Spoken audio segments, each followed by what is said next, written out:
欢迎来到热点新闻频道，请订阅并关注以获取最新资讯。富山海大结局爆火，程毅却遭众嘲，17字回复尽显高情商。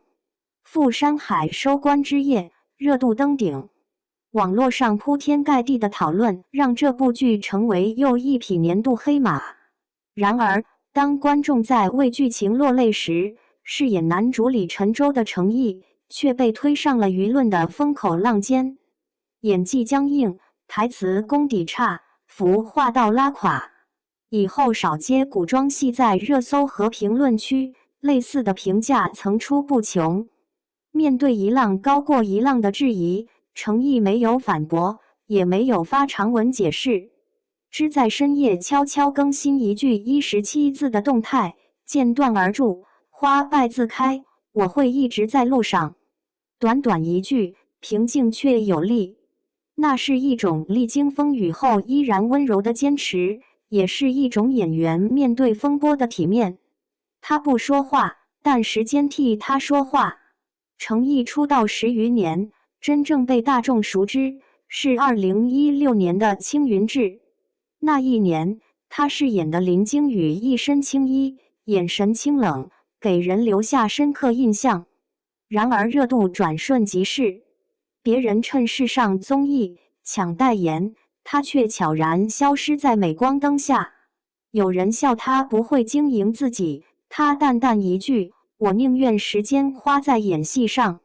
这种轴，也许是演员身上最稀缺的品质。他把时间都留给角色，从长安诺到沉香如屑，从琉璃到莲花楼，每一次出现，他都带着比上一部更成熟的眼神和更细腻的表达。特别是2020年的琉璃，程毅凭借司凤一角彻底爆火。时生时世的虐恋，30次吐血的名场面，让无数观众记住了这个用命在演戏的男人。然而，成功从不是天降，而是长久忍耐的果实。他曾在横店酷暑下穿着40斤铠甲拍摔马戏，冬天跳入冰水里拍镜头，冻得嘴唇发紫，为演翅膀受伤的司凤，每天背6斤钢架练驼背。那种用身体换来的真实感，不是镜头外随口一句敬业就能概括的。正如他在母校演讲时所说，跑龙套不丢人，丢人的是龙套都跑不好。从吐血神演技到口哨歌，他被误解也被看见。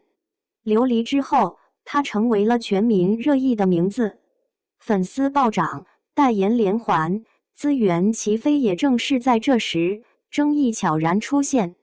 在一次云歌会舞台上，因为没有配合主办方炒 CP， 拒绝与女主拥抱，他被骂情商低。莲花楼宣传期因拒绝收粉丝礼物，被代拍恶评耍大牌。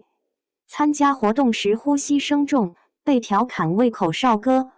而这次富山海播出期间，他在直播中劝观众别边吃饭边刷剧，浪费会员，又被断章取义的骂端架子，教育观众。但他从不解释。有人说他高冷，其实更像是一种清醒。程毅很少回应网络舆论，因为他知道演员的价值不在嘴上，而在作品里。他选择用行动回答质疑。拍富山海时，他提前3个月进组训练，每天6点起床吊威亚，摔到膝盖积水仍坚持拍，眉骨被剑锋划破，只简单缝合便回到片场。没有特效的飞檐走壁，全是真功夫。那种硬气，和他本人一样，不喧哗，不造作，却让人佩服。角色之死与演员的成长。富山海大结局时，李晨舟隐毒数年，抱着战死的赵诗荣在雪地中相拥而逝那一幕，屏幕内外都哭成一片。程毅的演绎没有过度煽情，只是一个战士在生命最后一刻轻轻合上眼，那份克制的悲壮让无数观众在弹幕里留言，这才是侠。而他本人也正如剧中人一样，走得沉静。